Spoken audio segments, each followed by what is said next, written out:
Hey YouTube, so I wanted to talk about a somewhat serious topic today.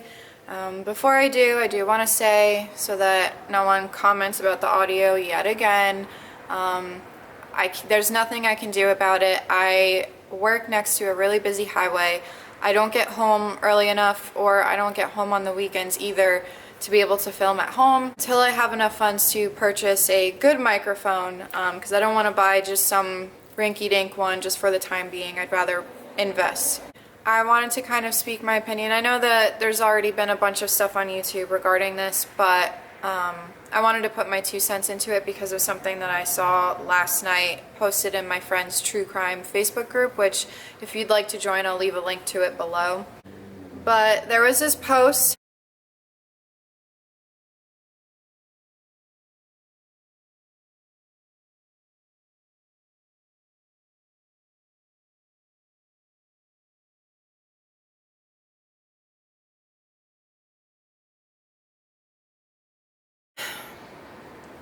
This post that was on the State of Colorado versus Chris Watts page, and it's by Cindy Watts.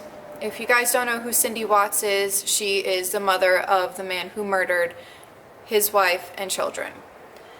Now, I'm going to read through some of these. I'm not going to read through all the paragraphs. I'll leave a link to the actual post below so that you can go ahead and read it on your own time.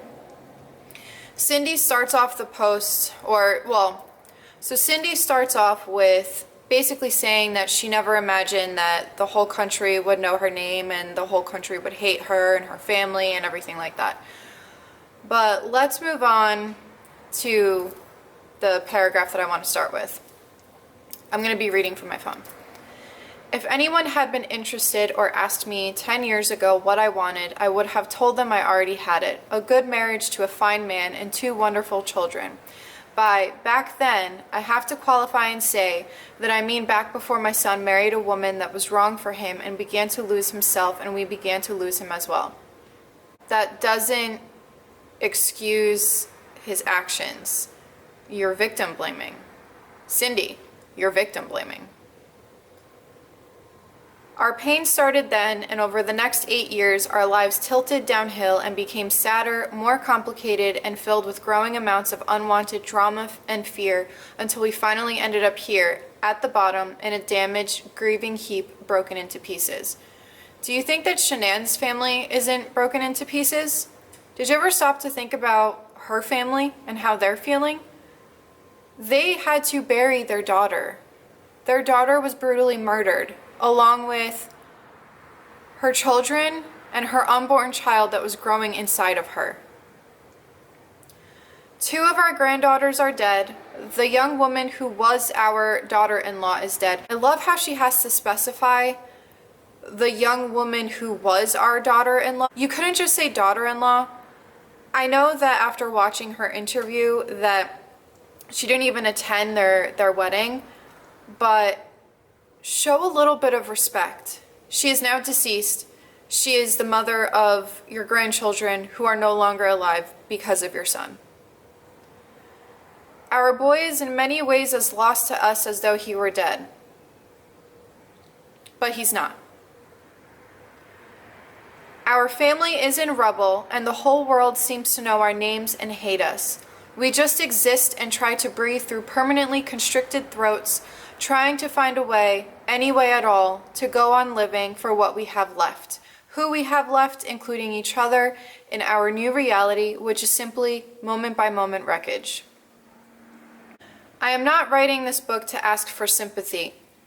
I think you are, because you've made it crystal clear that you obviously hurt more for your son than for the people that he murdered. Because when I watched that interview, I think it was back in November of 2018 or something like that.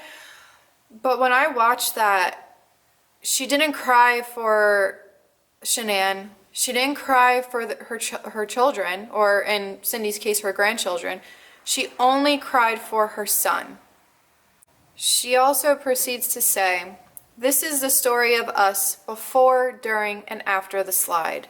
It's the story of our son meeting and marrying Shanann and what occurred during their marriage. Their marriage is none of your concern. That is not your story to tell. It is their story to tell. And it doesn't matter what their marriage was like. He didn't have to kill her. He could have just easily gotten a divorce and ran away with his side chick. It's a really long post, so I'm skipping through a lot of the stuff like the mumbo jumbo because I want this video to be more about Shanann and her children rather than, you know, Cindy trying to get sympathy from the public. Chris was a really good kid. It's not just me who says so. Everyone who ever met and knew him said so too. He was very gentle and quiet and never caused us a single problem. He was an honor student who loved sports and made a nice life for himself in North Carolina after high school and then NASCAR Tech. Then there's a break in the paragraph and there's one sentence left in this post that really threw me over the edge. Then he met Shanann.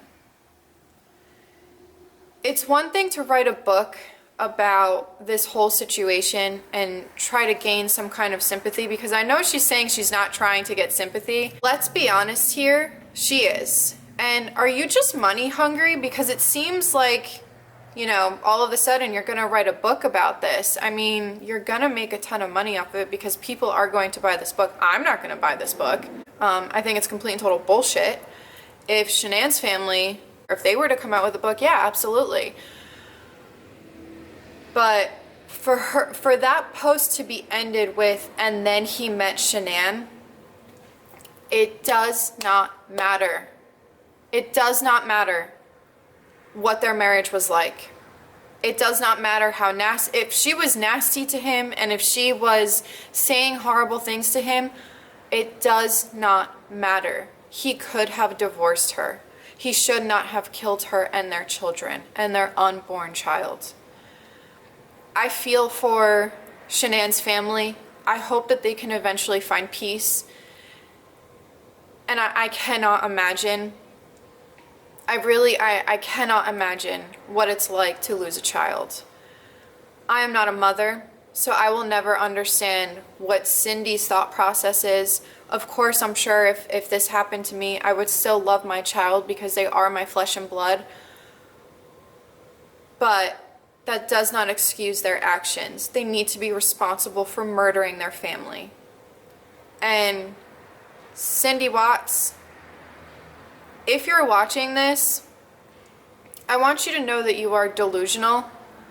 I want you to know that you will get no sympathy from me. I know that I'm just some random girl on YouTube, but you will never get sympathy from me. I think that if you should be writing a book, it should be in memorial of what their life was like before he murdered them.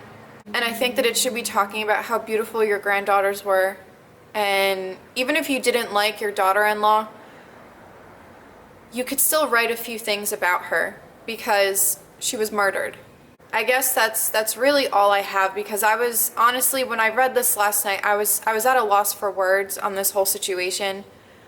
But Cindy Watts, you deserve every bit of backlash that you'll get for publishing this book. And I think that you are a horrible human for not crying and not being upset for your grandchildren and your daughter-in-law, but being upset that your son is going to rot in prison.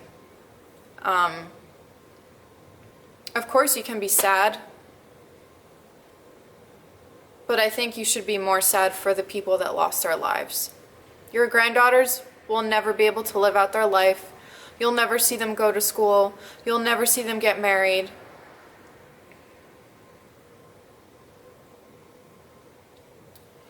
I guess that's it for this video. I just wanted to kind of put my 2 cents into it. So, I'll see you guys next time.